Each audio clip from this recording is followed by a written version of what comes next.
2 ദിവസം മുമ്പായിരുന്നു T family ഒരു പോസ്റ്റ് ഇട്ടിട്ടുണ്ടായിരുന്നു. അതിനകത്ത് പറഞ്ഞ കാര്യം എന്ന് പറഞ്ഞാൽ ഇപ്പോൾ ജനിക്കാനിരുന്ന കുട്ടി എന്ന് പറഞ്ഞാൽ ജനിച്ചിരുന്നത് ഒരു പെങ്കൊച്ചാണ്. പക്ഷേ ജനിച്ചപ്പോൾ തന്നെ ആ ഒരു പെൺകുട്ടി മരിച്ചുപോയി.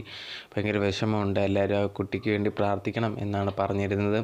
ഇത് ഭയങ്കരമായിട്ടുള്ള ഒരു ചർച്ചയാണ് സോഷ്യൽ മീഡിയയിൽ മൊത്തം ഉണ്ടാക്കിയത്. കാരണം എന്ന് പറഞ്ഞു കഴിഞ്ഞാൽ ഓൾറെഡി അവരുടെ ഒരു കപ്പിൾ എന്ന് പറയുന്ന അവർ തന്നെ ഭയങ്കര ഒരു ചർച്ചാ വിഷയമാണ്. കാരണം രണ്ടുപേരുടെ പ്രായം ആ ഒരു ഷെമിയായാലും ഷെഫിയായാലും ഒരാൾ 50 വയസ്സാണുള്ളത്, മറ്റൊരാൾ ഒരു ചെറുപ്പക്കാരൻ. അപ്പം ഇവർ രണ്ടുപേരും കല്യാണം കഴിഞ്ഞ സമയത്ത് തന്നെ ഭയങ്കരമായിട്ടുള്ള ചർച്ചാ വിഷയങ്ങളും കാര്യങ്ങളും ഉണ്ടായിരുന്നു. അതിനാദ്യമേ ഒരു കുട്ടിയും ജനിച്ചിട്ടുണ്ടായിരുന്നു, അതൊരു മോളായിരുന്നു. അതിനുശേഷം ഇപ്പോൾ രണ്ടാമത് ഇവർ പ്രഗ്നൻ്റ് ആയ സമയത്ത് 50 വയസ്സോളം ആയിട്ടുണ്ട്.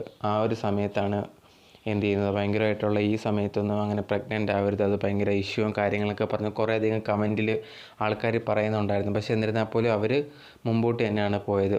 അവസാനം ഇപ്പോൾ കുട്ടിക്ക് ഇങ്ങനെ ഒരു സംഭവിച്ച സമയത്താണ് കുറേയധികം പേര് കമൻറ്റിൽ വന്ന് ഞാൻ അന്ന് പറഞ്ഞതല്ലേ എന്നൊക്കെ പറഞ്ഞ് ഭയങ്കരമായിട്ട് നെഗറ്റീവ് കമൻ്റ് ഇടാൻ തുടങ്ങുന്നത്. ഏതാണ് ഇതിനുള്ള ടൈം, എന്താണ് സംസാരിക്കേണ്ടതെന്ന് ഒരു ബോധവും ഇല്ലാത്ത കുറേ പേരാണ് കമൻറ്റ് ബോക്സും നമ്മുടെ സോഷ്യൽ മീഡിയ ഒക്കെ ഉപയോഗിച്ചുകൊണ്ടിരിക്കുന്നത്. ഈ സമയത്ത് അവരെന്തുമാത്രം വിഷമിക്കുമെന്നുള്ള കാര്യം അറിയാതെ എങ്ങനെ ഓരോ കാര്യങ്ങൾ അവരെ ബുദ്ധിമുട്ടിക്കുന്ന, അവരെ വിഷമിപ്പിക്കുന്ന കാര്യങ്ങൾ പിന്നെയും പറയാൻ വേണ്ടി ഇങ്ങനെ നിൽക്കുന്നവരുണ്ട്. ഇതിൽ കുറേ പേര് സപ്പോർട്ട് ചെയ്യുന്നവരുണ്ട്, അത് വേറെ കാര്യം. ബട്ട് എന്നിരുന്നാൽ പോലും കൂടുതൽ പേരും ശ്രമിക്കുന്നത് ഇവരെ ഭയങ്കരമായിട്ട് നോവിക്കാൻ വേണ്ടി, കുത്തി നോവിക്കാൻ വേണ്ടി കമൻസും കാര്യങ്ങളൊക്കെ ഇടുന്നതാണ്. ഈ പ്രായത്തിൽ ഇങ്ങനെ പറഞ്ഞതല്ലേ, ഇതാ എന്താ ഇതുകൊണ്ടൊക്കെയാണെന്നൊക്കെ പറഞ്ഞ് കുറേ കമൻസ് ഇടുന്നു. അതുപോലെ തന്നെ നോമ്പ് നോക്കാത്തതുകൊണ്ട് അങ്ങനെ കുറേ പേര്, വേറെ കുറച്ച് പേരൊക്കെ കമൻസിൽ വന്ന് അങ്ങനെയും കുറച്ച് പേര് ഇടുന്നവരുണ്ടായിരുന്നു.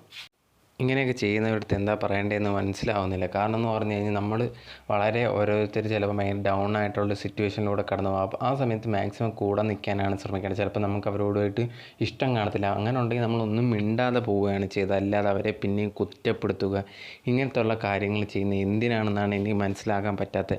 എൻ്റെ വീഡിയോസ് കാണുന്നവരുണ്ടെങ്കിൽ നിങ്ങളൊരിക്കലും അങ്ങനെ ആവരുത്. നിങ്ങളുണ്ടെങ്കിൽ നിങ്ങൾക്ക് ചിലപ്പോൾ ഇഷ്ടപ്പെടാത്ത കാര്യങ്ങളൊക്കെ ചിലവരിലുണ്ടായിരിക്കാം. അങ്ങനെയാണെങ്കിൽ ഒന്നും മിണ്ടാതെ അങ്ങനെ തന്നെ പോവുക, അതാണ് ചെയ്യേണ്ടത്.